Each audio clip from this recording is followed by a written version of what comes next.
that. Just, Okay. leave her alone. Okay. There was a fantastic. There was a really interesting Twitter conversation that certainly you and I were part of. I don't know whether you jumped in on it, Blakey, but Clates did, and Maxi McArdle did, and Pricey, I think, might have. A couple of others sort of weighed in, such as the nature of these public conversations that take place on Twitter, where Matty Griffin raised a really interesting point about communicating with players when they're mid-tournament.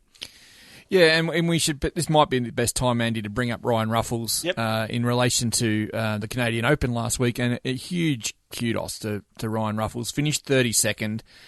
The story that we're talking about now comes about from the fact that he was actually 5th heading into the final round.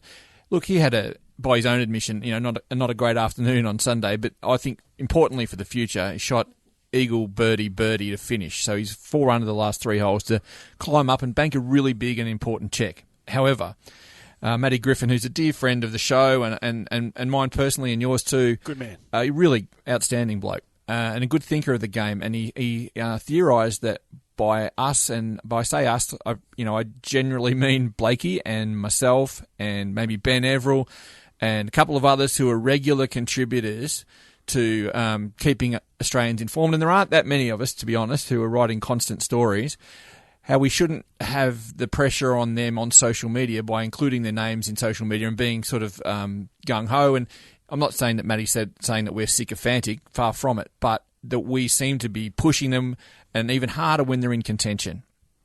My answer in response to that was, if we don't do it, who's doing it? In some respects, that's the premise of this very podcast.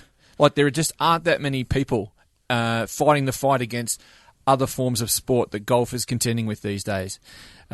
We could talk about this forever.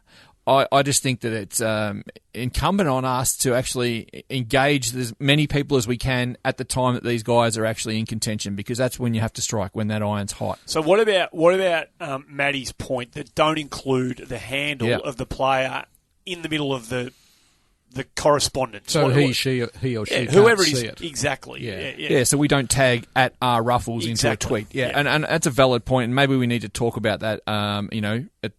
Among the guys who actually put all this stuff out, Ryan actually himself put in a tweet, he loved all the support he had from all around the world, and, that wasn't a factor. I think Max McArdle, I believe, probably fell on the side of Matty Griffin, saying that was a good idea, and others did too. So, there's no direct winner in this debate, but I've spoke to a handful of guys, and they said, mate, if you can't put yourself in a position to shield out social media when you're the 54-hole leader or 36-hole contender or whatever you are, you're probably in a world of trouble. I would have thought so. Yeah, I think that's the minimum that he could expect. Imagine leading the Masters at Augusta through 3 rounds and try getting away from the spotlight then. Exactly. So I disagreed with what Matty said, although I found it an interesting debate. Very interesting. And I think we all in the media do have to be a little bit conscious of building up some of the younger players maybe a little bit too soon. I guess that's something worth taking on board. Hashtag golden era, just park it for a while. Yeah, maybe that one has to go away. No, we've got to roll with it. It's been trending for 3 years, Andy. But I just looked at that and I thought, well, we can't win, can we? In the media, you're not going to win too many popularity contests. If you ignore them, you get in trouble for that. And then we're almost saying there that we're giving them too much support. Well, it comes from with the likes of us. It comes from exactly the same place. We want them to know that we're interested. Yes, we want them to know we're interested because there's bugger all, by and large now in the broader mainstream media in Australia. There's not the interest levels in golf in this country that they want from a pure media. You know this, Hazy. So do you, Blake. I mean, you guys have seen the transition of this as professional working journalists. You've seen the decline in interest, and it peaks for a couple of weeks when we get the Open and the PGA, and it's great. There's a bounce and a bubble, and there's a vibrancy about Australian golf for a couple of weeks, which is priceless. But for 48 other weeks of the year in Australia, no one's talking about the game, so I want, this is where I come from, I want Ryan Ruffles and I want Matty Griffin and I want Bryden McPherson and I want all these guys to know, hey, we know what you're doing. We're aware of what you're doing. We're in your corner. And, mate, good luck. That's the only reason I ever tag these blokes into anything. +1. I agree with everything you just said. And, you know, we have interactions regularly with Hannah Green in particular. She's just awesome on social media.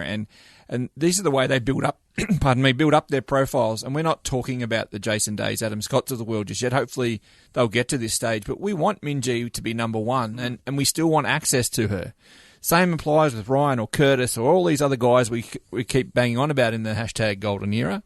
We want them to be accessible to us and not shove their phone away, so that we can use their powers that might they might actually develop these powers as their world rankings rise to benefit the game of golf long term. And while the mainstream media, traditional media, absolutely flounders with its golf coverage, there's no denying that at any level. There is still a huge interest in what everyone's doing, and it's not just at the elite PGA Tour in the US level. It goes right down to junior tournaments, in Asia. When there's Australians involved, we're a parochial lot. We want to know. Yeah. And this look is at the cut through that Curtis Luck got when he wins the US Amateur. Oh, yeah. Look at the cut. I mean, that was everywhere.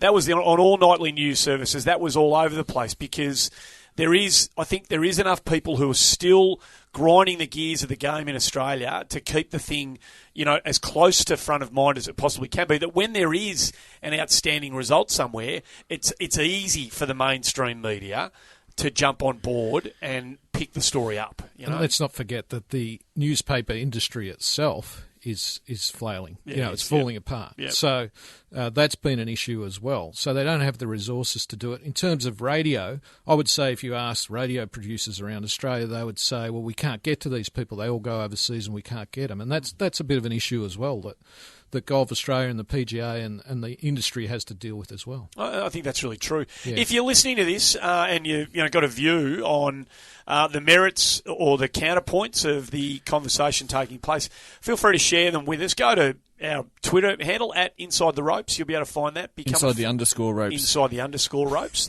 Don't write underscore. Look for the little, the one that lies on the bottom of the ground. That one. Type that in and tell us, what you think. It means you're going to have to subscribe, become a Twitter user, but that's not a bad thing. No. And, we stress, Andy, that Matty Griffin isn't wrong here. No, not at all. And, in fact, I actually encouraged him on Twitter to have his opinion because it generates debate. Yep. Hopefully we'll get him, I think he's in transit back from Japan, but hopefully we get him in here to express his views so that he can put his ideas forward because, we've all got to strive together as an industry, really, which is exactly what you just said about working with the PGA to get access to players. It's all one big snowball that we need to shove